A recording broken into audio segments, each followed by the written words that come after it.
Hi, my experience with NLP has opened my world up. It's made me realize stuff that I didn't even know existed, and it's made me more in tune with my senses. Knowing what I know now, I can help myself reach my goals, get the resources I need if I don't have them, and help others and listen to what other people are telling me.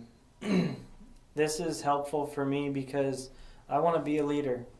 I want to be able to lead by example. And to be able to listen to other people's calling or purpose, it's a gift. It's not something that just anyone knows about. This is just some of the things that I've learned from NLP. A lot of the patterns have been very resourceful and a good thing to look at when you're listening to communication. Another great thing I learned about was rapport, how to connect with someone.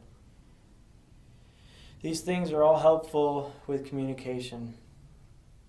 I honestly don't know what I would do without NLP.